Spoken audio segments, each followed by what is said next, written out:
Buenas tardes. Hoy vamos a ver lo que es clúster de ordenadores. En uno de los videos que vimos en clases pasadas, estuvimos viendo MATLAB cómo pueden trabajar con los workers. Y MATLAB puede trabajar con los workers a través de lo que son multinúcleo, pero también pueden trabajar con computadoras en red. Y hoy vamos a ver el tema de computadoras en red a través de los clústeres. Entonces los clústeres de ordenadores son un conjunto de computadoras o ordenadores que tienen una red de alta velocidad y nos permite comunicarnos a una de ellas que va a ser el máster y los otros van a ser esclavos. Entonces el máster distribuye los trabajos a cada uno de los esclavos y los esclavos hacen cierta tarea y le devuelven al máster para que pueda procesar y mostrar la información. Ejemplo de eso lo tienen en los sistemas de búsqueda de la empresa Google, donde tiene millones de servidores esparcidos por todo el mundo, y lo que hace básicamente es ingresar a un servidor. Ustedes solicitan una búsqueda y se va y busca en un montón de servidores donde se reparten las tareas. Evidentemente estamos hablando de procesamiento en paralelo. Entonces, para ese tipo de procesamiento en paralelo, y también para el tema de los cálculos, ustedes pueden tener una computadora que esté conectada en red, que funcione como clúster, y ese puede hacer cálculos científicos bastante complejos y nos va a devolver el resultado. Y el requisito es que esas computadoras tengan procesamiento en paralelo, es decir, que el algoritmo sea en paralelo para que se pueda ejecutar ese proceso. Entonces, ustedes solicitan un cálculo y se reparte ese cálculo en un montón de computadoras. Una vez que cada parte es respondido por cada computadora esclavo, entonces recibe el máster y el máster procesa, compila todo eso y le muestra al usuario. Entonces se tiene de esa forma para las aplicaciones científicas o de cálculo. También existe otro tipo de clusters, y que son clusters que se le brindan servicios a los usuarios, por ejemplo, de páginas web o correos electrónicos o servidor de base de datos, donde existen un montón de computadoras y un montón de software que son idénticos en cada computadora, y esos reciben las peticiones de los clientes y responden. Por ejemplo, en un servidor web ustedes buscan algo y él le va a responder si encuentra esa información en un navegador web. Pero ¿cómo funciona eso? A través de clústeres de alta disponibilidad. ¿Y cómo funcionan los clústeres de alta disponibilidad? Estos clústeres lo que tienen son configuraciones idénticas en cada una de los servidores o computadoras. Y si se muere una computadora, otra computadora entra y toma su lugar. Y si se mueren varios de esos, siguen habiendo otros que pueden tomar el servicio. Entonces le da al usuario una sensación de que es una sola computadora la que está, o es una sola computadora o un solo servidor el que está funcionando, pero en realidad son un montón de computadoras que están funcionando, y nos hace que tengamos 24 por 7 por 365 días esos servicios, es decir, tener servicios ininterrumpidos. Entonces eso da a las empresas cierta confiabilidad de que podamos confiar en su procesamiento. Por ejemplo, si tenemos, por ejemplo, para pagar tarjetas de crédito o en aplicaciones como PayPal, entonces tenemos las 24 horas funcionando esos servicios de pagos o compra a través de un portal electrónico, y otros servicios de acceso a base de datos o servicios propiamente de web services que se pueden estar ofreciendo, por ejemplo, en servicios de temperatura o servicios de noticias 24 horas o un proveedor de correos. Todo eso están administrados por los clusters.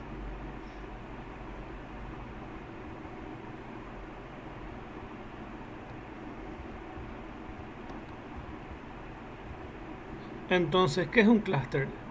Según el, el término, se aplica a un conjunto de computadoras unidos entre sí, normalmente por una red de alta velocidad, y que se comportan como si fuese una sola computadora. Entonces, un clúster es un conjunto de computadoras y el usuario lo ve como si fuera una sola computadora. Acá tienen un diagrama de clústeres donde comparte memorias y la CPU de cada una de las computadoras. La tecnología de clúster ha evolucionado en apoyo de actividades que van desde aplicaciones de supercómputo y software para aplicaciones críticas, como por ejemplo servidores web o comercio electrónico, hasta base de datos de alto rendimiento, entre otros. Por ejemplo, ustedes pueden tener en una sola computadora o supercomputadoras, pero lo que pasa es que las supercomputadoras son bastante caras. Los superservidores son bastante caros. Y en cambio los clústeres son computadoras o servidores más baratos. Inclusive con computadoras viejas ustedes pueden armar un clúster. O inclusive con una Raspberry, que vamos a ver nosotros en otra clase, ustedes pueden formar clústeres. Formar clúster es bastante sencillo porque ya están los software. Generalmente del mundo Linux, lo que hay más software creado para el manejo de clúster. Entonces hay un montón de software que se pueden usar, inclusive hay gratuitos, y se pueden usar sin problema, y nos brinda dentro del sistema operativo la capacidad de supercálculos, o sea que son computadoras que se pueden usar para aplicaciones científicas o donde se demanda mucha cantidad de procesamiento, y también del lado de las empresas para servidores web, correo electrónico, comercio electrónico, sistemas de base de datos, entre otras aplicaciones que se pueden dar. Por ejemplo, inclusive un MySQL tiene sus clusters, o una base de datos Oracle también tiene clusters. La mayoría de las bases de datos, inclusive las que son libres, tienen administración de clusters, es decir que funcionan como si fuera un solo software, pero en realidad está funcionando con otros a la par. Generalmente los clusters son programas middleware, es decir, que están en el medio. Entonces, dijimos que para las aplicaciones de cálculo, generalmente se necesita una parte que es paralelizable, y otra parte que no es paralela. Entonces, tenemos que tener para ese tipo de clúster aplicaciones paralelas para que puedan funcionar. Y por otro lado tenemos ciertas porciones que son evidentemente secuenciales. Se mezclan estos dos en el programa, tanto la parte secuencial como la parte paralela, y el middleware o el programa del medio es el que administra a la parte paralela y administra cada una de estas computadoras a través de sus sistemas operativos. Entonces es un programa intermedio, el clúster es un programa intermedio que está entre el nivel del sistema operativo y el nivel de aplicaciones. Entonces tenemos las aplicaciones por un lado, el sistema operativo por otro lado, y por otro lado el programa que administra los clústeres. Entonces les dije también que existe una computadora que nosotros vamos a seleccionar, que va a ser el máster, y los otros van a ser esclavos. Entonces uno va a ser máster y los otros van a ser slaves, y se comunican a través de una red de alta velocidad. Entonces aquí en el gráfico les muestra cómo es un clúster. Vamos a ver clúster en una de las clases, cómo instalar un clúster. Entonces vamos a saber también cómo se instala eso y entender más a fondo. De momento nos queda ver la parte de teoría para poder entender esa parte y pasar eso, ir hacia otros niveles para poder entender más. Lo que vamos a hacer nosotros son prácticas sencillas para que se puedan entender. Un clúster es el cómputo de clúster, surge como resultado de la convergencia de varias tendencias actuales que incluyen la disponibilidad de microprocesadores económicos de alto rendimiento y redes de alta velocidad el desarrollo de herramientas de software para cómputo distribuido de alto rendimiento, así como el crecimiento de la necesidad de potencia computacional para aplicaciones que lo requieran. Bueno, básicamente acá lo más importante es entender que existen supercomputadoras y que a través de los clústeres podemos hacer lo mismo que hacemos a través de las supercomputadoras. Pero la parte negativa de las supercomputadoras es que son bastante caras y se fabrican en poca cantidad y se necesita personal más especializado para administrar ese tipo de servidores. En cambio, los clústeres pueden ser inclusive máquinas como van a encontrar, por ejemplo, el clúster Beowulf que vamos a ver nosotros, sus pruebas fueron con computadoras 486. Básicamente eran computadoras dejadas en un rincón y se pueden volver a utilizar o reutilizar esas computadoras. Entonces armamos una red de computadoras con los clusters, una red de computadoras donde uno es el máster y los otros son esclavos, y funciona a este nivel como milletware. Simplemente un clúster es un grupo de múltiples ordenadores unidos mediante una red de alta velocidad, de tal forma que el conjunto es visto como un único ordenador más potente que sus comunes de escritorio. Entonces tenemos que tener varias computadoras de escritorio, todas esas juntos en una red de alta velocidad, cada uno con su sistema operativo y su programa de administración de clusters, y con eso servimos como si fuéramos una supercomputadora o una computadora bastante potente. Entonces no se necesita tener tanta capacidad, aunque sí a nivel comercial sí se necesita tener computadoras o servidores de alta gama, pero la ventaja es que se sirven en servicios que funcionan en forma ininterrumpida, es decir, que funcionan las 24 horas sin parar. Entonces esa es la ventaja, que inclusive aunque tengan un hardware bastante bueno y software de alta calidad, lo que tenemos es una alta disponibilidad para que funcionen continuamente y no se caigan esos servidores. Entonces ganamos con eso la confiabilidad de los clientes y también que las transacciones se hagan de forma oportuna. Es decir, que por ejemplo en un control de base de datos se mantenga la integridad de esos datos y que por que cayó la base de datos no exista problema, porque acá lo que tratamos de evitar es que caigan, por ejemplo, la base de datos. Los clústeres son usualmente empleados para mejorar el rendimiento y o disponibilidad. Ahí están las dos tendencias. Queremos mejorar su rapidez o queremos tener siempre mediante su disponibilidad. Los clústeres son usualmente empleados para mejorar el rendimiento y o disponibilidad por encima de lo que es provista por un solo computador, típicamente siendo más económico que computadoras individuales en rapidez y disponibilidad comparables.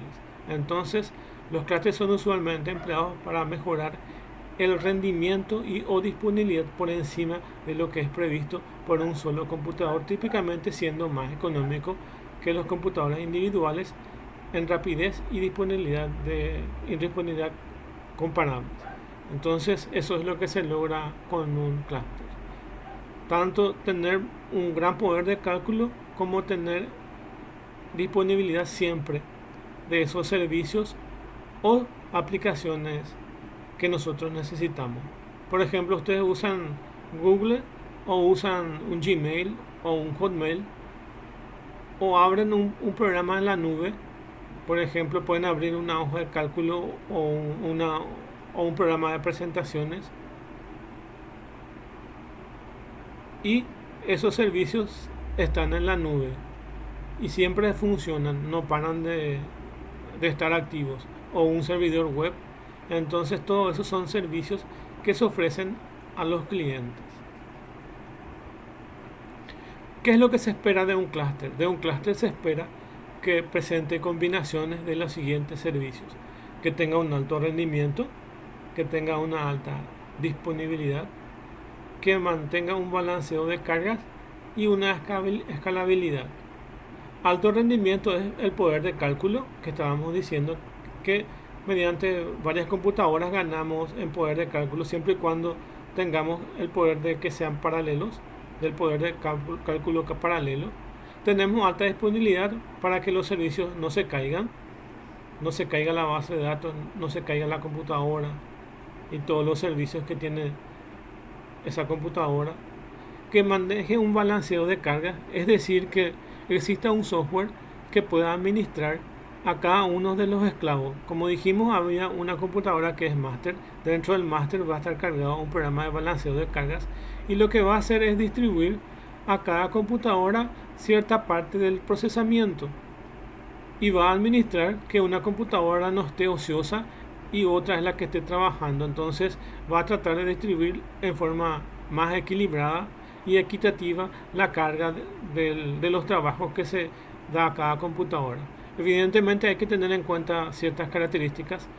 Uno puede elegir para su centro de cómputos todas las computadoras que sean homogéneas, es decir, que sean todas iguales, o que sean heterogéneas y que sean diferentes. Entonces, por ejemplo, pueden tener diferentes computadoras de diferentes modelos, de diferentes prestaciones, de diferentes capacidades de disco, de memoria. Esas son computadoras heterogéneas. Y el software de balanceo inclusive es capaz de dar mayor trabajo al que tiene mayor capacidad y dar menor trabajo al que tiene menor capacidad. Como así también lo que puede hacer, si todas las computadoras tienen las mismas características, distribuir equitativamente a cada una de las computadoras el trabajo, y eso es el balanceo de cargas. Aparte de eso, también necesitamos la escalabilidad, que es, por ejemplo, yo puedo mejorar la capacidad de mi hardware o de mi software y me tiene que permitir el sistema tanto en agregar un nuevo nodo a la red, entonces puedo agregar más computadoras esclavas, eso me permite con la escalabilidad, o me permite mejorar una de las características de la computadora o del servidor, agregarle más discos, más memoria, etc. Entonces eso es lo que me permite. O si hablamos de base de datos, la escalabilidad lo que me permite es poder migrar de una base de datos más pequeña a otra mayor, o soportar mayor cantidad de usuarios. Y si es, por ejemplo, servidores web, hacer que, por ejemplo, hoy soporta 100 accesos simultáneos de la página web y luego puedo elevar a 1000 y luego puedo seguir elevando a mayor cantidad de accesos simultáneos a la red. Ustedes saben que lo que hacen los hackers para derribar un servidor web es generalmente enviar varios accesos al mismo tiempo desde miles de computadoras.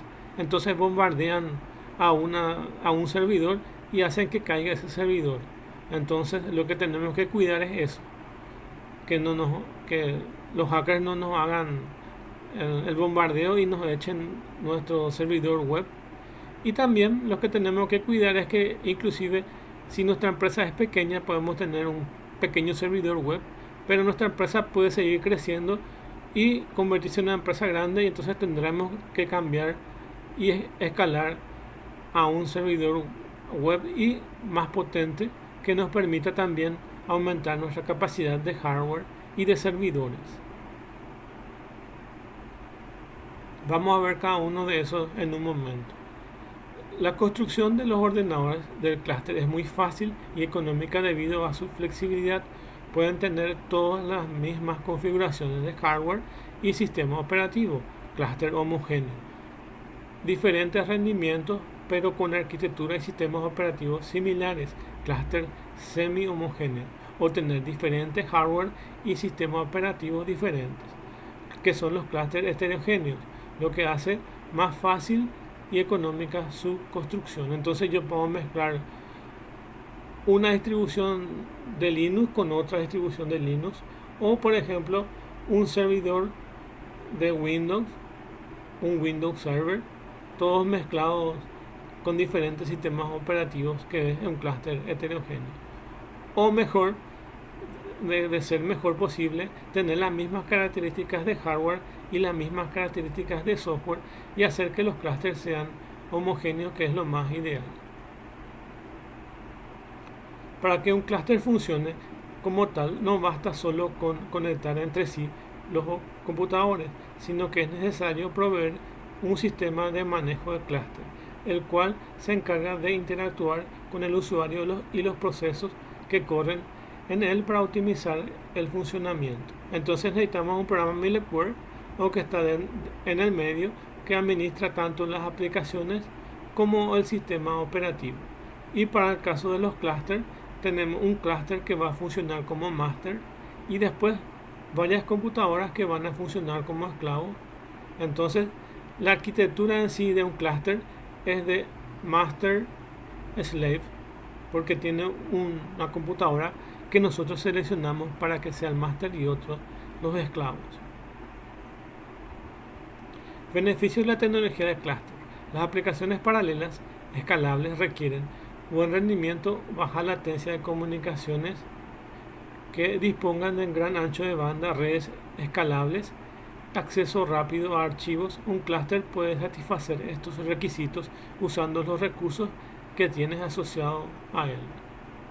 La tecnología de clúster permite a las organizaciones incrementar su capacidad de procesamiento usando tecnologías estándar, tanto en componentes de hardware como de software, que pueden adquirirse en un costo relativamente bajo.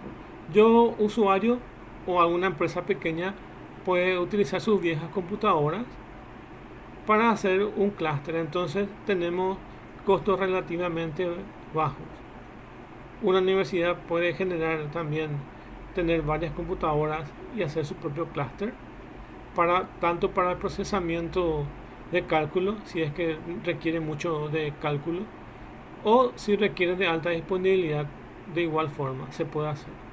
Pero para las empresas, en realidad las empresas grandes tienen su data center, dentro de sus data center tienen servidores monstruosos, y estos servidores monstruosos no son baratos, pero si comparamos un clúster contra supercomputadoras, los clústeres siguen siendo baratos en comparación a tener supercomputadoras.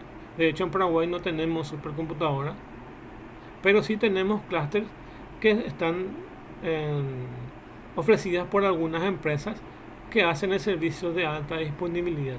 El servicio de alta disponibilidad se puede contratar. Hay varias empresas que tienen data center que ellos no usan ese data center para su empresa, pero les alquilan a algunas empresas, de tal forma a que ciertas empresas tengan alta disponibilidad, de tal forma que si su computadora de su centro de cómputo no funcionan, en un centro alterno pueda seguir funcionando eso. Entonces tenemos una casa matriz donde está funcionando todas mis redes en un data center, pero en algún momento puede, por ejemplo, incendiarse el data center de mi empresa, y si yo contrato un servicio de data center externo, siempre lo que pasa es que lo que se hace es una copia del data center.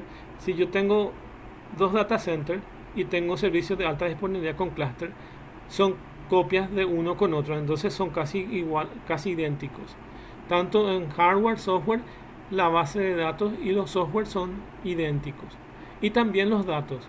Una vez que se carga en un disco, en un servidor, también se carga en otro disco, en el mismo servidor, la misma información. Entonces están ahí disponibles para que cuando uno deje de funcionar, el otro empiece a funcionar. Esas son las ventajas que tiene para las empresas. Entonces, eso nos garantiza que si ocurre algún desastre, yo siga teniendo mi servicio y no pierda la conexión, y ni los servicios no se pierdan, ni el acceso a la base de datos, ni el acceso a la información no se pierda. Clúster de aplicaciones científicas. Acá en clúster de aplicaciones científicas lo más importante es el poder de cómputo para los cálculos. Se suelen caracterizar por ser aplicaciones computacionalmente intensivas. Sus necesidades de recursos son muy importantes en el almacenamiento y especialmente en el uso de la memoria. Requieren nodos y sistemas dedicados en entornos HPC y HTC. Suelen estar controlados los recursos por planificadores de tipo MAUI y gestores de recursos PBS. Son muchas las ocasiones de códigos legacy difíciles de mantener, ya que los dominios de aplicaciones suelen ser difícilmente paralelizables. Ejemplo: simuladores Earth Simulator, genómica computacional, predicción meteorológica, simulación de corrientes y vertidos en el mar, aplicaciones químicas computacionales. Es decir, que toda la parte de cálculo fuerte y la parte de cálculo científica se usan a través de los clústeres con aplicaciones científicas. Y el otro es el clúster para aplicaciones empresariales. Entonces tenemos dos ramas que hay que distinguir. Uno son para las aplicaciones de cálculo intenso y otras son las aplicaciones comerciales. Para los de cálculo intenso, generalmente se usan para aplicaciones científicas y generalmente se usan en centros de investigación o universidades.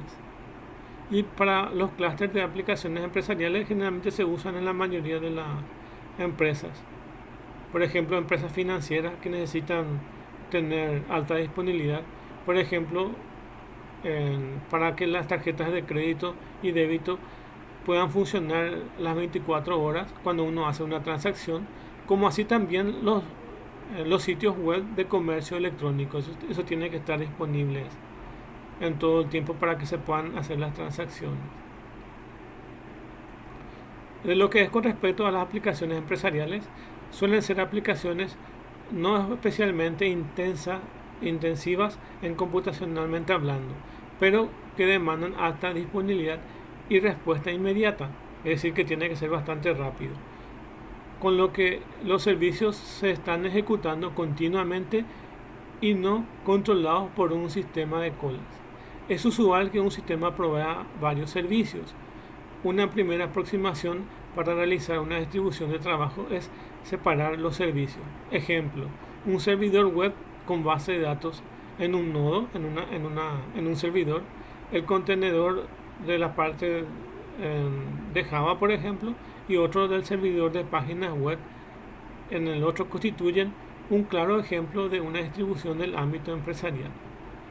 Otra aproximación es instalar aplicaciones web en un clúster SQuit. Eso tiene que ver con el tema de Linux. Es un programa que se utiliza en Linux, el SQuit, como proxy caché, Apache Tomcat como servidores web, aplicaciones web, main caché como caché de consulta a la base de datos y MySQL como base de datos. Estos servicios se pueden encontrar en varios nodos de varios clústeres.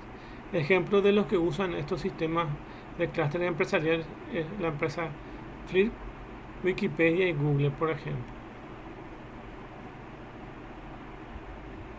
Bueno, ahora vamos a ver entonces cada uno de estos. Vamos a ver lo que son clústeres de alto rendimiento, que es para el tema de cálculo, y vamos a ver los clústeres de alta disponibilidad. Esos dos vamos a ver más en detalle. Decimos que los clústeres de alto rendimiento tienen que ver con el poder de cálculo que se puede hacer, pero su condición, o una de sus condiciones más importantes, es que el código sea paralelizable. Si el código no es paralelizable, entonces no nos sirve un clúster de alto rendimiento. Un clúster de alto rendimiento es un conjunto de ordenadores que están diseñados para dar altas prestaciones en cuanto a capacidad de cálculo. Los motivos para utilizar un clúster de alto rendimiento son el tamaño del problema que se va a resolver y el precio de la máquina necesaria para resolverlo. Generalmente son máquinas de bajo costo lo que se utilizan en este clúster de alto rendimiento. Y el tamaño del problema a resolver tiene que ver con la porción paralela y no paralela del programa. Lo que deseamos nosotros es que por lo menos cierta parte de ese código sea paralelo.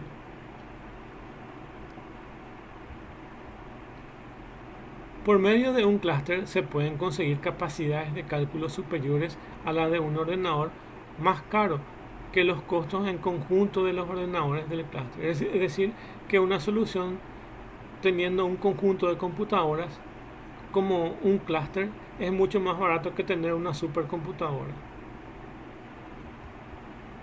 Ejemplos de clúster baratísimos son los que están realizando en algunas universidades con computadoras personales desechados por anticuados porque ya están obsoletas, que consiguen competir con capacidades de cálculo de superordenadores carísimos. Entonces, por ejemplo, si en una universidad tienen 30 computadoras obsoletas, se pueden dejar una como máster y las 29 como esclavas. Entonces, así tener un clúster de alto rendimiento.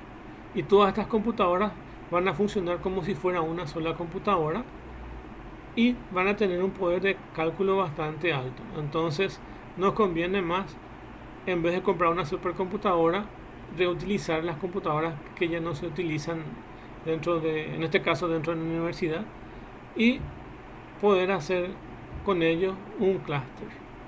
Y con eso ganamos en proceso, porque acá lo que ganamos es en el tema del proceso, por el tema de los cálculos que se hacen más rápido. Para garantizar esta capacidad de cálculo, los problemas necesitan ser paralelizables, ya que el método con el que los clústeres agilizan el procesamiento es dividir problemas en problemas más pequeños y calcularlos en los nodos. Por lo tanto, si el problema no cumple con esta característica, no se puede utilizar un clúster para su cálculo. Entonces, como ven ahí, necesitamos que sean códigos paralelizables para que se puedan utilizar un tipo de clúster de alto rendimiento. Si no es paralelizable el código, entonces no va a servir muy poco, porque van a ser secuenciales y se va a poder ejecutar en una sola computadora. Pero lo que nosotros necesitamos es ejecutar varios procesos en varias computadoras, por lo cual entonces requerimos que parte del algoritmo o del programa en sí sean paralelizables. Para que un problema sea paralelizable, se debe hacer uso de algunas bibliotecas. Existen algunas bibliotecas que están metidas dentro del sistema operativo y otras bibliotecas que están inmersas dentro del lenguaje. Por ejemplo, puede ser lenguaje C. Y de entre estas dos podemos citar dos bibliotecas, una que es la PDM y otra esta que dice MPI. Entonces tenemos dos. El PDM es Parallel Virtual Machine y el otro es MPI, Message Passage Interface. Esto vamos a ver nosotros dentro de la materia cuando les muestre el lenguaje C. La próxima clase vamos a ver una de ellas y MPI vamos a ver después. Entonces acá tenemos varias librerías que se utilizan para que pueda usar eso, donde la primera es usada especialmente en clúster de nodos heterogéneos, arquitectura de procesador, sistemas operativos, entre otras. Entonces acá tenemos una mezcla de sistemas operativos, una mezcla de diferentes capacidades de hardware, capacidades diferentes de disco, capacidades diferentes de memorias. Entonces el PVM se utiliza para computadoras que tienen software y hardware heterogéneos. En cambio, las MPI son para las que son homogéneas y pertenecientes a diferentes dominios de red. La segunda biblioteca es usada para clúster homogéneos. Entonces, este es para clúster heterogéneos y esta es para clúster homogéneos. Sus características más para usar. De hecho, se pueden usar cualquiera, pero funciona mejor esta para homogéneo y esta mejor para... esta funciona para heterogéneo y esta para homogéneo.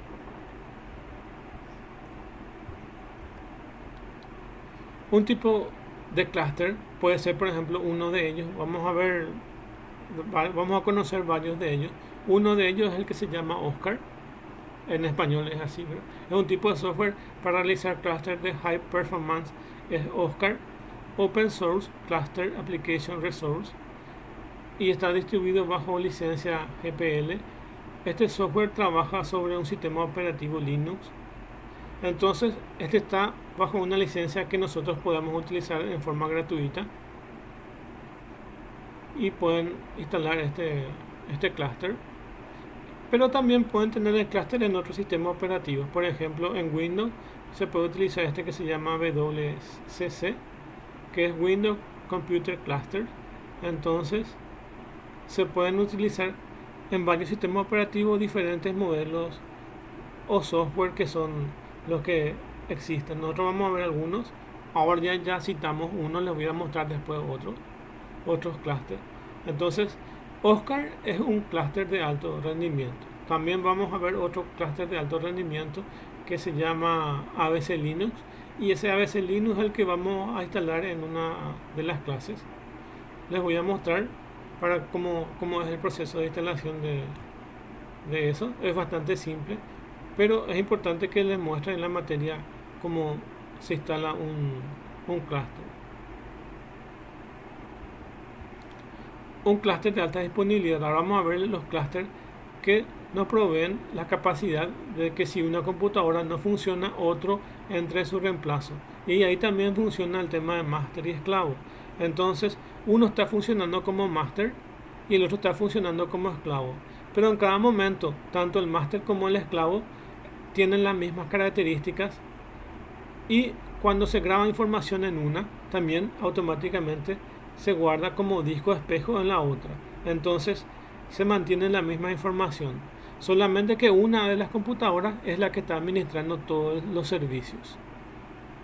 Pero cuando la computadora master tiene problemas, entonces el software detecta que tiene problemas y entonces se desconecta el master y el esclavo pasa a ser máster, entonces pasa a tomar su lugar y funcionar. Pero imagínense que tengan, por ejemplo, 20 servidores grandes, que una empresa tenga 20 servidores grandes y que una de las 20, funcione como máster y tienen 19 como esclavos, es decir que pueden caer hasta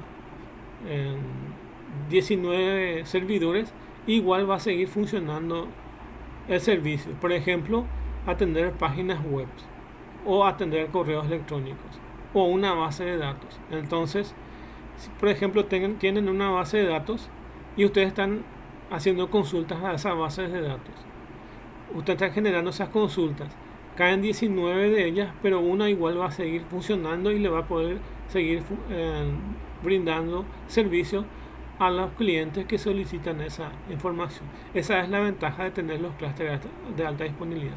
Pueden tener inclusive clústeres en varios países o pueden contratar clústeres de varios países. Ustedes les pasan las especificaciones de qué es lo que va a replicar y se va a generar las réplicas. Y ellos toman el control de esos servicios y derivan que una de las computadoras va a funcionar como máster. Y lo que hace es un switcheo, cambia de máster a esclavo cuando ocurre algún problema. Entonces un clúster de alta disponibilidad es un conjunto de dos o más máquinas que se caracterizan por mantener una serie de servicios compartidos y por estar constantemente monitorizándose entre sí. Es decir que se chequean mutuamente, tanto el esclavo como el máster se van chequeando para que en algún momento cuando ocurra algún problema en una computadora, el otro tome su lugar. Entonces un clúster de alta disponibilidad es un conjunto de dos o más máquinas que se caracterizan por mantener una serie de servicios compartidos y que están constantemente monitorizados entre sí.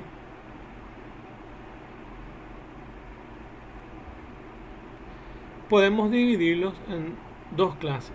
Existe uno que se llama de alta disponibilidad de infraestructura y otro que se llama de alta disponibilidad de aplicación.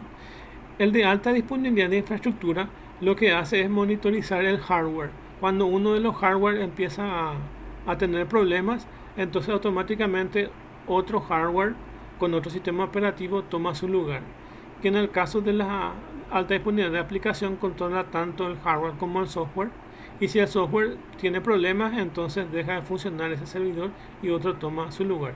Es decir que una computadora puede estar funcionando como máster y si tiene problemas hardware, entonces se desconecta el máster y el esclavo pasa a ser el máster. Ese es en el caso de alta disponibilidad de infraestructura, donde se chequea siempre es el hardware. Y en el de alta disponibilidad de aplicación se chequea tanto el hardware como el software. Por ejemplo, ustedes saben que los servicios de base de datos tienen que estar activos, Por ejemplo, si uno maneja una base de datos Oracle o inclusive MySQL, ustedes tienen que levantar el servicio de administración de esa base de datos. Y ustedes pueden inicializar la base de datos o pueden parar la base de datos. Por ejemplo, si se apaga la base de datos, ustedes no van a poder hacer ninguna consulta a esa base de datos. Entonces hay veces que el servicio se apaga sin querer porque el software se daña. Entonces se utiliza esta parte de alta disponibilidad de aplicación. Otra computadora idéntica que tiene los mismos datos y el mismo servicio también de MySQL o Oracle empieza a funcionar. Entonces siempre van a tener disponibilidad para que los clientes puedan tener acceso a los datos o a las aplicaciones o cualquier servicio que ustedes quieran, como por ejemplo servicios de páginas web que siempre van a estar activos para los clientes. Entonces tienen estos dos: alta disponibilidad de infraestructura, que es hardware, y alta disponibilidad de aplicaciones, que es software y hardware. Vamos a ver ahora cada uno de ellos. Si alta disponibilidad de infraestructura, si se produce un fallo de hardware en alguna de las máquinas del clúster, el software de alta disponibilidad es capaz de arrancar automáticamente los servicios de cualquiera de las otras máquinas del clúster, que se llama failover. Y cuando las máquinas que ha fallado se recuperan, los servicios son nuevamente migrados a la máquina original fileback. Esta capacidad de recuperación automática de servicios nos garantiza la alta disponibilidad de los servicios ofrecidos por el clúster, minimizando así la percepción de fallo por parte de los usuarios. Entonces, si ocurre un problema de fallo de hardware, existen, como les dije, una computadora que es master y otra que es esclava. Cuando el master tiene problemas, el esclavo pasa a ser master. Se repara, se lleva parte de la computadora, se repara eso, y luego cuando se coloca de vuelta, el esclavo pasa a ser otra vez esclavo y el master vuelve a ser master. Entonces se retorna eso. Entonces tiene esa capacidad de switcheo. El master puede ser esclavo o el esclavo puede ser master, dependiendo si tienen o no fallas. Entonces eso es lo que explica acá con el failover y fileback. El otro, que es la alta disponibilidad de aplicaciones, si se produce un fallo de hardware o de aplicaciones de alguna de las máquinas del clúster, el software de alta disponibilidad es capaz de arrancar automáticamente los servicios que han fallado en cualquiera de las otras máquinas del clúster. Y cuando las máquinas que han fallado se recuperen, los servicios son nuevamente migrados a la máquina original. Es muy parecido al otro, solamente que este chequea hardware y software. Esta capacidad de recuperación automática de servicios nos garantiza la integridad de la información, ya que no hay pérdida de datos. Además, evita molestias a los usuarios que no tienen por qué notar que se ha producido un problema. Entonces, imagínense un servidor de base de datos y cuando tienen que switchear, se switchean y luego se repara y se vuelve a switchear en su estado original, de tal forma a que siempre se brinden esos servicios y los usuarios no noten que hubo algún problema de hardware de alguno de los servidores. Clúster de alta disponibilidad. No hay que confundir un clúster de alta disponibilidad con un clúster de alto rendimiento. Un clúster de alta disponibilidad nos permite a nosotros tener 24 horas un servicio, y un clúster de alto rendimiento lo que nos permite a nosotros es el poder de cálculo, esa capacidad de hacer cálculos que en una computadora normal no vamos a poder hacer. Eso es por eso que no hay que confundir eso. Entonces no hay que confundir un clúster de alta disponibilidad con un clúster de alto rendimiento.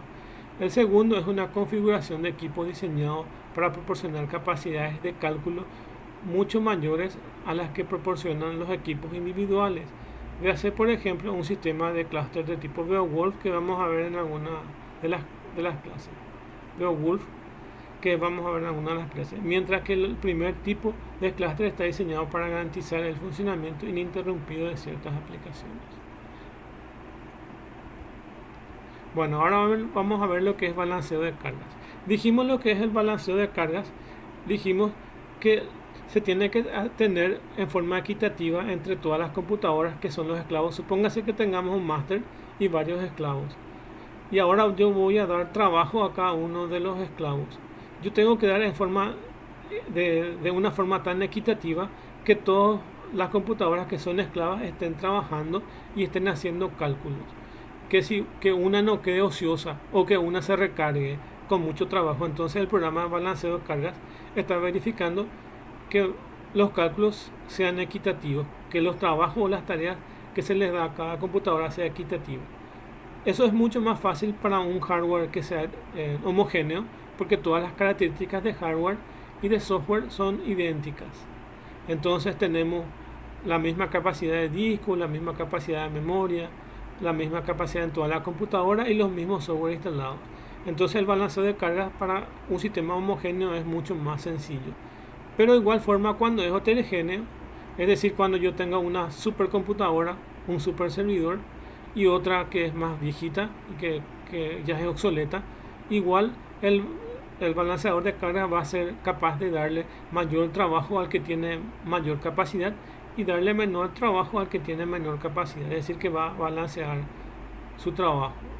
Entonces, el balance o balanceo de cargas es un concepto usado en informática que se refiere a una técnica usada en compartir el trabajo a realizar entre varios procesos, ordenadores, discos u otros recursos.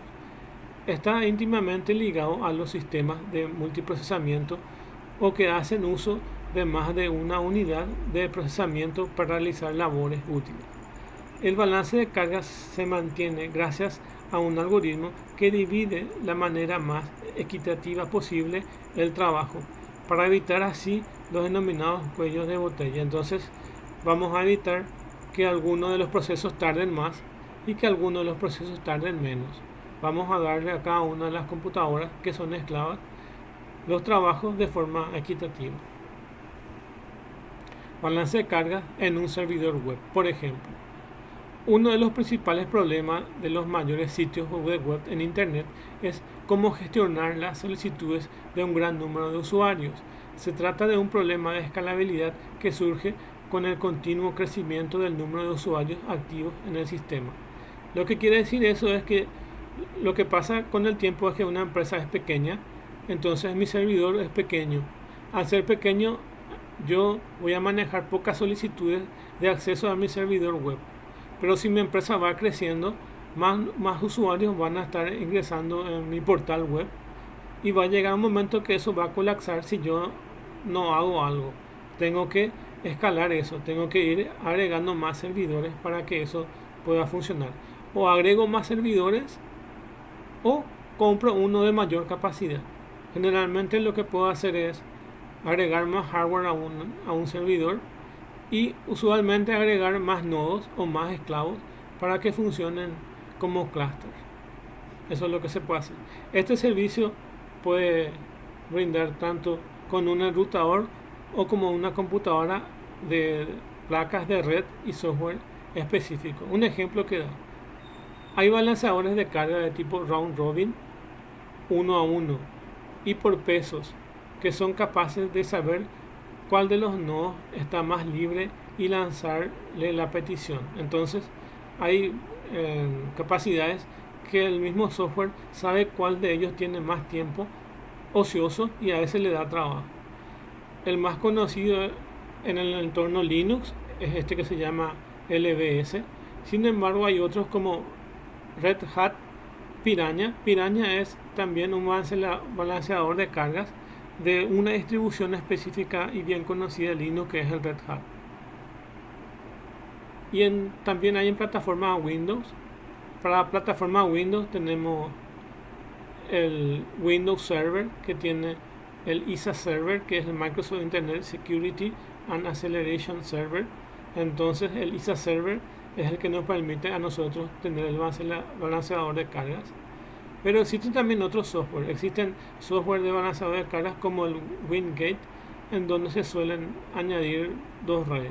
Entonces existen varios. Acá solamente citamos algunos. Si ustedes buscan en internet van a encontrar más balanceadores de carga. Clúster de balanceo de carga. Un clúster de balanceo de carga o de cómputo adaptativo está compuesto por uno o más ordenadores llamados nodos. que actúan como front-end del clúster y que se ocupan de repartir las peticiones de servicio que reciba el clúster y otros ordenadores del clúster que forman el backend de este. Este tipo concreto de clúster cuya función es repartir la carga del proceso entre los nodos en lugar de los servicios es un clúster OpenMosix. Le llaman OpenMosix porque está hecho para las distribuciones que son Unix. MOSIX es una distribución que se hizo en Linux, pero se hizo de forma paga para los que son en Linux. Digo que los que en Linux es gratis y en Unix se paga el servicio de balanceo de cargos MOSIX.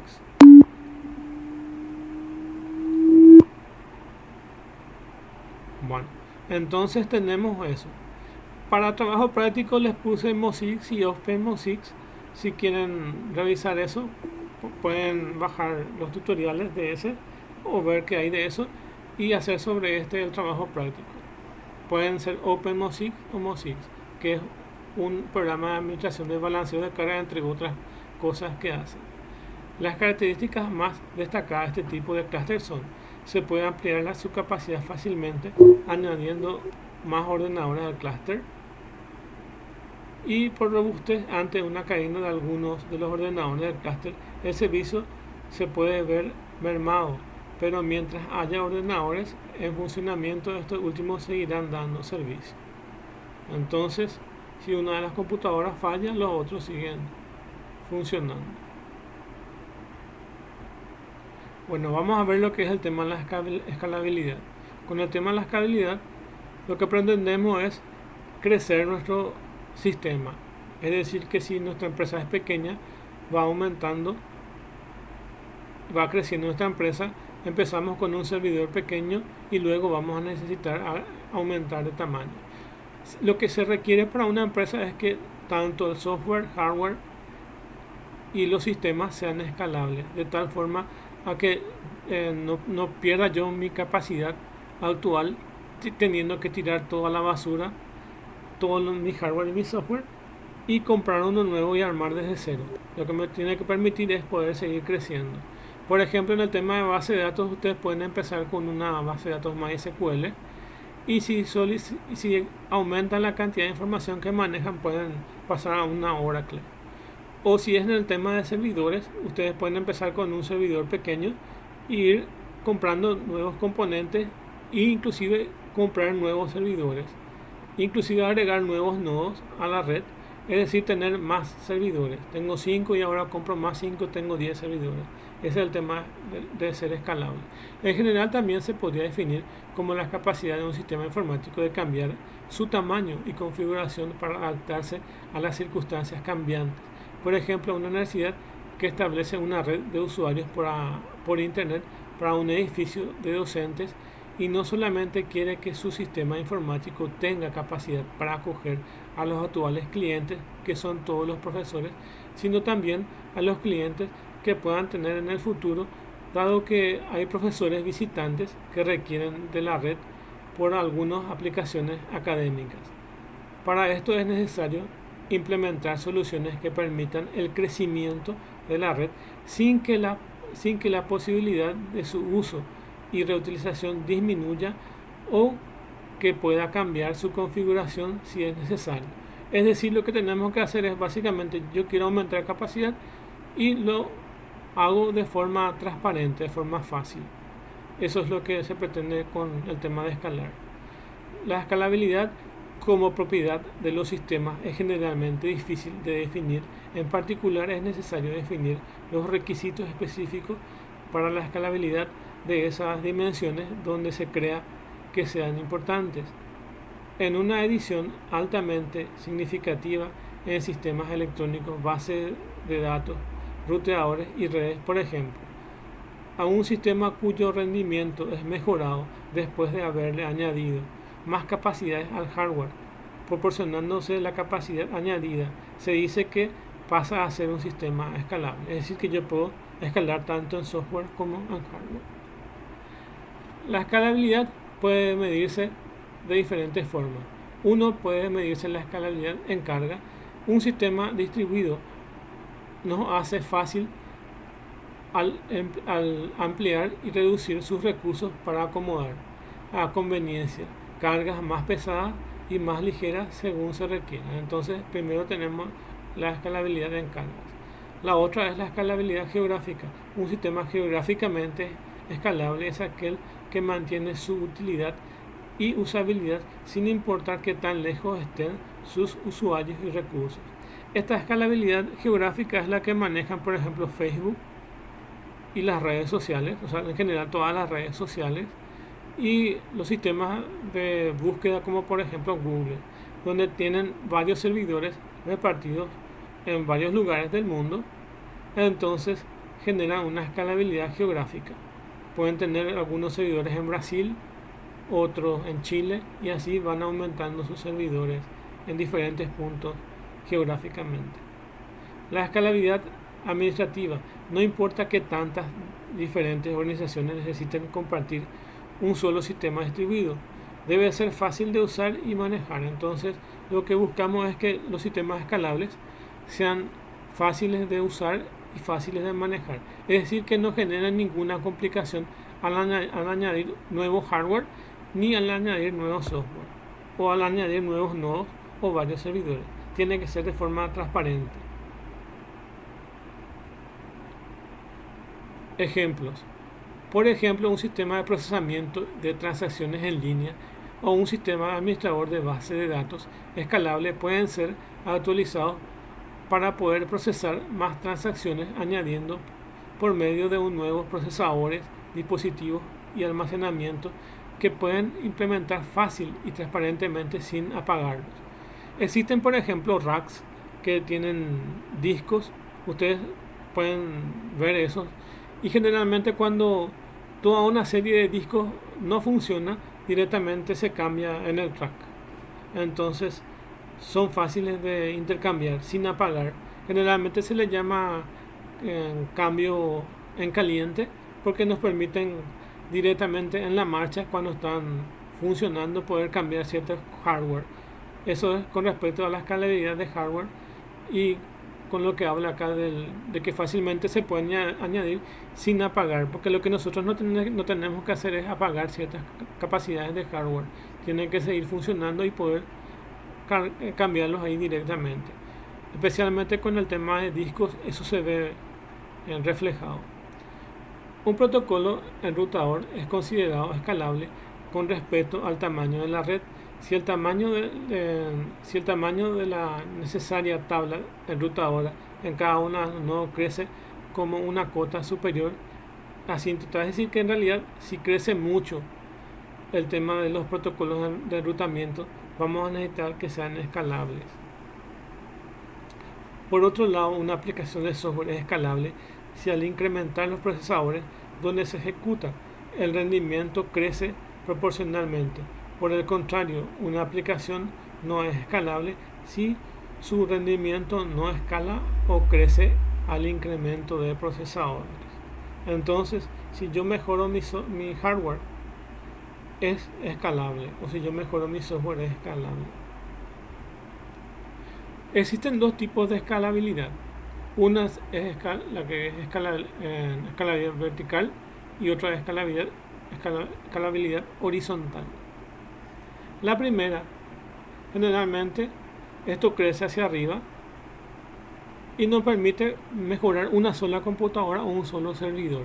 Entonces yo puedo aumentar la capacidad de disco de esa computadora, ese servidor, puedo aumentar tamaño de RAM, puedo aumentar la tarjeta de red de velocidad. Entonces yo estoy mejorando uno solo.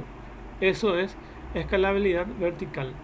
Y cuando yo tengo escalabilidad horizontal, lo que puedo hacer es agregar nuevos nodos a la red, es decir, que agregar nuevos servidores a mi red. Y eso es lo que dice acá: un sistema escalable verticalmente hacia arriba cuando al añadir más recursos a un nodo particular, a un solo nodo en particular del sistema. Este mejora en conjunto. Por ejemplo, añadir memoria o un disco duro más rápido a una computadora puede mejorar el rendimiento del sistema en global. del sistema global. Bueno, si yo mejoro dos computadoras, si yo tengo 20 computadoras y agarro dos de ellas y mejoro en capacidad, globalmente también el rendimiento va a ser mejor, eso es lo que dice. Y en el tema de escalabilidad horizontal, un sistema escala horizontalmente si se agregan más nodos al mismo. El rendimiento de este también mejora. Por ejemplo, al añadir una computadora nueva a un sistema de balance de carga entre la antigua y la nueva, puede mejorar el rendimiento de todo el sistema. Es decir, que también si yo voy agregando nuevos servidores, también va a ir mejorando. Entonces tenemos la que es escalabilidad vertical y la escalabilidad horizontal. Son los dos tipos de escalabilidad que tenemos. Bueno, ahora vamos a ver lo que son los componentes de un clúster. ¿Qué es lo que hay dentro de un clúster? ¿O qué es lo que básicamente hay dentro de ellos? En general, un clúster necesita de varios componentes de software y hardware para poder funcionar. Uno de ellos son los nodos. Los nodos son los servidores o computadoras que se van a conectar. Tenemos el sistema de almacenamiento, los tipos de discos SCSI, IDE y SATA que se pueden colocar en las computadoras o en los servidores. Los sistemas operativos que pueden ser Linux, Windows u otros. La conexión de red, generalmente buscamos una red de alta velocidad. El programa Milletware, que es lo que hace interfase entre las aplicaciones que son paralelas y el sistema operativo. Uno de los middleware son, por ejemplo, los balanceadores de carga, y otro de los middleware es el programa que administra el mismo clúster. Después están los protocolos de comunicación y los servicios. En el campo de protocolos de comunicaciones puede ser TCP/IP, HTTP, por ejemplo, y los servicios pueden ser, por ejemplo, servicios de correo, servicios de base de datos, por ejemplo.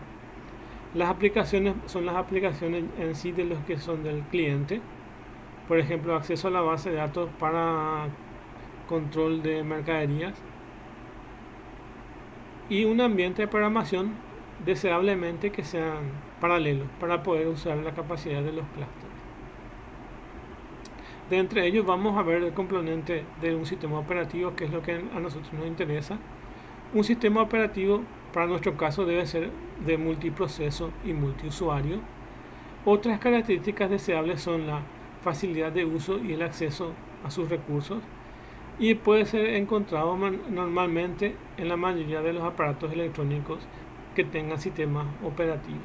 Entonces, eso es lo que yo tengo de un clúster en cuanto a lo que dice acá de los componentes de un clúster.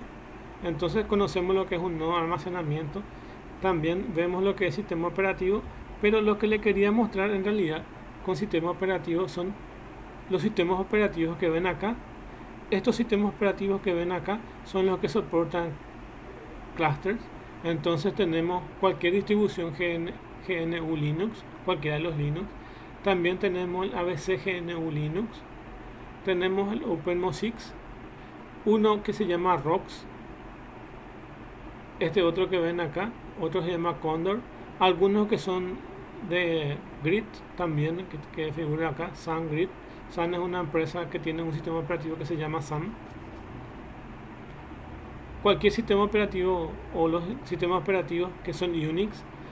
Los Unix son los mismos que los Linux, solo que los Unix son pagados, tienen un costo. Así como ustedes compran una licencia Windows, también tienen que comprar una licencia Unix. Pero internamente los comandos de una Unix y una Linux son la misma cosa. Solaris es una versión derivada en forma gráfica de una Unix. HP, UX y AX conocemos a Windows NT, y las versiones server de los Windows 2000, 2003, 2008, 2012, por ejemplo, que son versiones server de los Windows. Max of X, Solaris, acá también lo tenemos, y FreeBSD, que son sistemas operativos que manejan cluster. Entonces acá tienen una lista de los sistemas operativos que ustedes pueden seleccionar que manejan cluster. Ustedes tienen que instalar los sistemas operativos y luego seleccionar o bajar los programas que administran cluster. Directamente, no todos los sistemas operativos que figuran en esta lista automáticamente manejan los clusters, sino tienen que bajar la aplicación y poder instalar y luego configurar. Esos son los pasos que se tienen que hacer. En el caso de ABC Linux y en el caso de ROX son clústeres automáticos. ABC Linux y ROX son clústeres automáticos y ya vienen inmersos dentro del sistema operativo toda esa capacidad de clúster. Yo ya no tengo que configurar nada, ya está preconfigurado. Entonces existen sistemas operativos que ya tienen preconfigurados los clusters y sistemas operativos que hay que bajar, instalar esos clusters y configurarlos. Están de las dos formas. Sistemas operativos con cluster implementados. Vamos a ver uno de ellos y esto les voy a citar, pero les marco uno que vamos a ver en otras clases y que me parece bastante interesante. Este proyecto de Beowulf se hizo en la NASA en el año 1994 y utilizaron computadoras bastante viejas y con esas computadoras bastante viejas hicieron su clúster. Les leo. En 1994 Donald Becker y Thomas Sterling construyeron la primera Beowulf. Fue construida con 16 procesadores personales con procesadores Intel DX4 de 200 MHz, una computadora bastante obsoleta, Intel DX4. A ver si pensando, las Pentium son mucho más poderosas que esta, con una Intel DX4 de 200 MHz que estaban conectados a través de un switch Ethernet. El rendimiento teórico era de 3,2 gigaflops.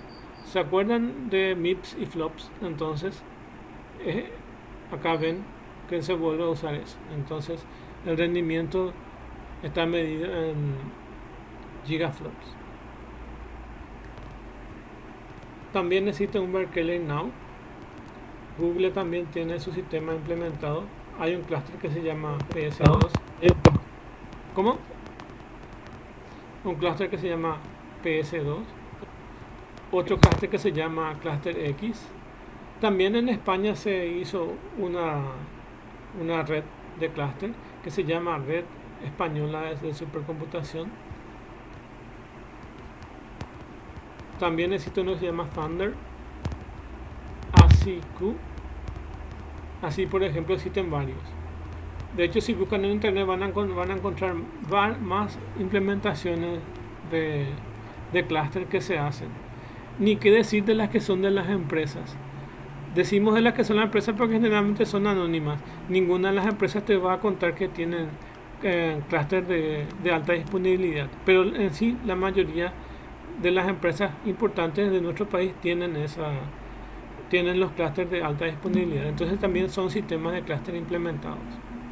Por ejemplo, donde yo estoy, contratan un sistema de alta disponibilidad de la empresa SoftShop, que es una de las que venden servicios tercerizados.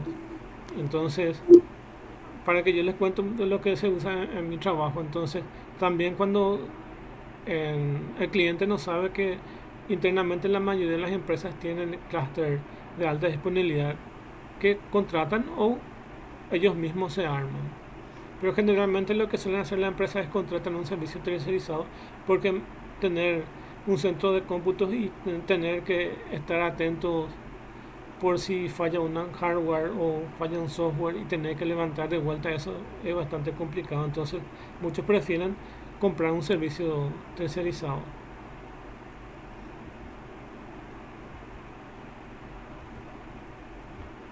Bueno, uno de los balanceadores de carga que vamos a ver es el Linux Virtual Server.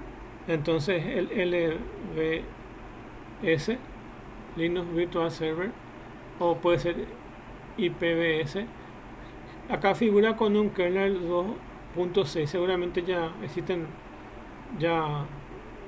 otros kernels más avanzados, que ya es otro kernel, seguramente son el 3 y algo. Es un servicio de red altamente escalable y de alta disponibilidad que realiza estas tres cosas. Equilibrios de carga, entonces lo que hace es este que nosotros estamos viendo acá, con el balanceo de cargas. Ese es. Si es que se fijan, el EBS es un balanceador de carga. Entonces lo que estamos viendo acá es un balanceador de carga.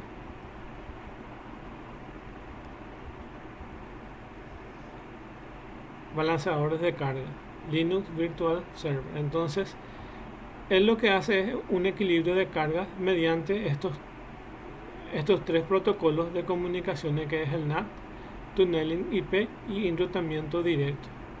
El NAT es esto inclusive van a ver cuando vean redes, van a dar más de estos temas, pero también cuando instalan VirtualBox también les aparece NAT, por ejemplo, o red interna. Entonces también se manejan esos mismos conceptos.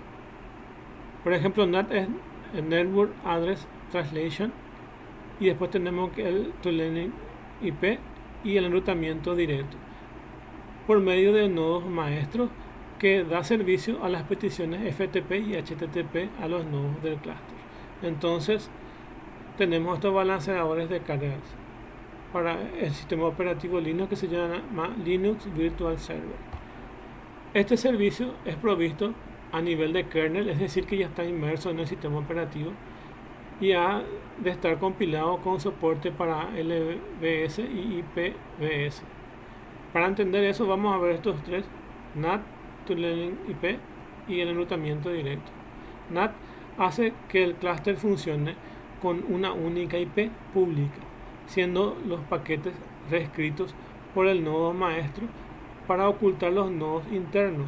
Solo es aceptable para un número pequeño de nodos, por lo que la sobrecarga que acarrea. Generalmente el NAT es una red interna, entonces es una pequeña red interna dentro de nuestra red. Entonces no podemos tener una red que sea abierta a internet y una red interna que generalmente se usa para trabajos locales, porque no queremos que los hackers entren a nuestra red. Entonces definimos las redes como internas, de tal forma que tenga cierta seguridad. Después tenemos tunneling IP, es similar a NAT, pero en el nodo maestro ya no reescribe los paquetes, siendo su tarea mucho más liviana. Y el más liviano de todos es el que se llama enrutamiento directo. Es un sistema aún más ligero, pero necesita que todos los servidores compartan el mismo segmento de red. Es decir, que por ejemplo, si yo por ejemplo defino una IP 192.168.1.1, todos tienen que estar dentro de ese mismo segmento de red. Por ejemplo, 1.10 punto tanto no es válido dentro de un enrutamiento directo.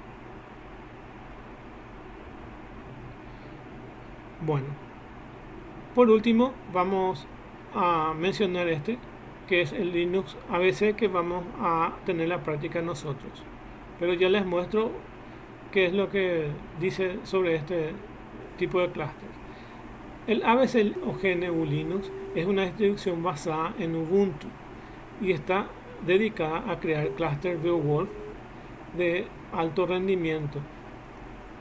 Tan solo con arrancar uno de ellos, el sistema en modo live, siendo instalado en su disco duro, los nodos arrancan en DiskLex a través de PXE. Entonces tenemos una distribución de un clúster en Linux que se llama la ABC Linux, que es uno que nos permite realizar la capacidad de cálculo, es decir, que tenemos un nodo maestro y varios esclavos.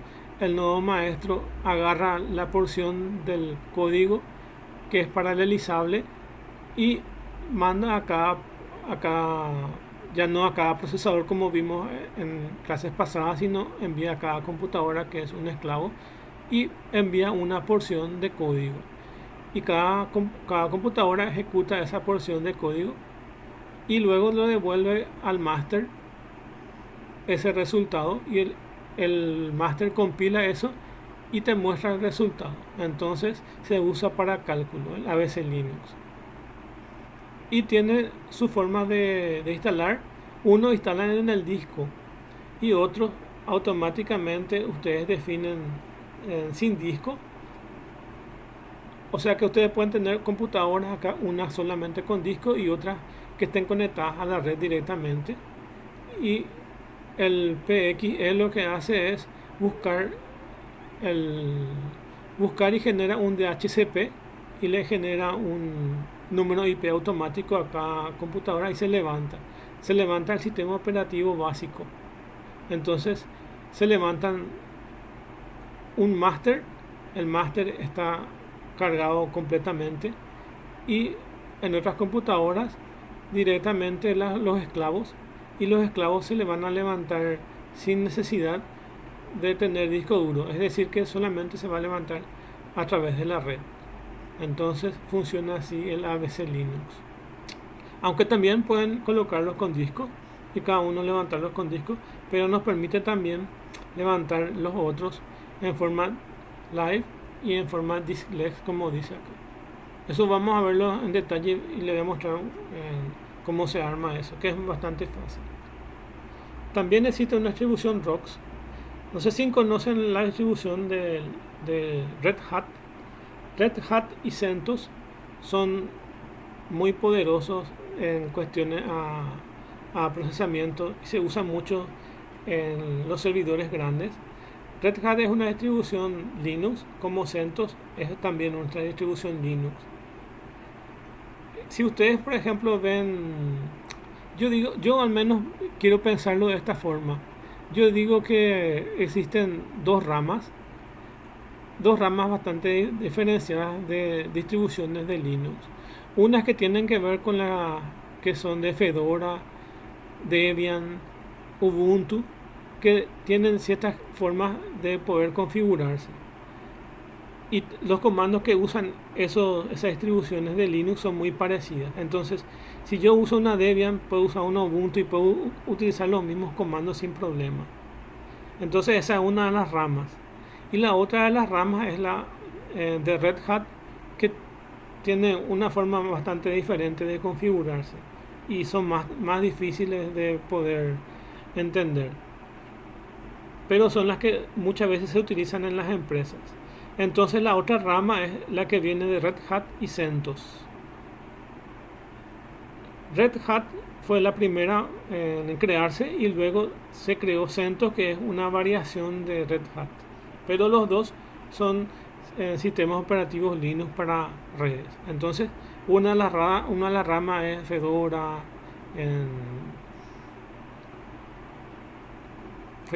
Ubuntu o cualquiera otra, o en este caso también el ABC Linux corresponde a la misma rama, y la otra rama corresponde a CentOS y Red Hat. Para el caso de CentOS y Red Hat tenemos este otro clúster que se llama ROX, y es una distribución específica para los clústeres usados para CentOS, que a su vez está basada en Red Hat Enterprise. Entonces ROX es otra distribución de otra rama de Linux, y el ABC Linux es una rama que deriva del Ubuntu. Entonces tienen ahí dos tipos de clúster que son de ejemplos que se le da ahí. Bueno, por demás está decir que lo que requerimos es un ambiente de programación que sea paralelo, y los ambientes de programación que necesitamos que sean paralelos. Los ambientes de programación paralelos permiten implementar algoritmos que hagan uso de recursos compartidos. Por ejemplo, podemos compartir la CPU, la memoria, los datos y los servicios. Y ahí terminamos nuestra presentación.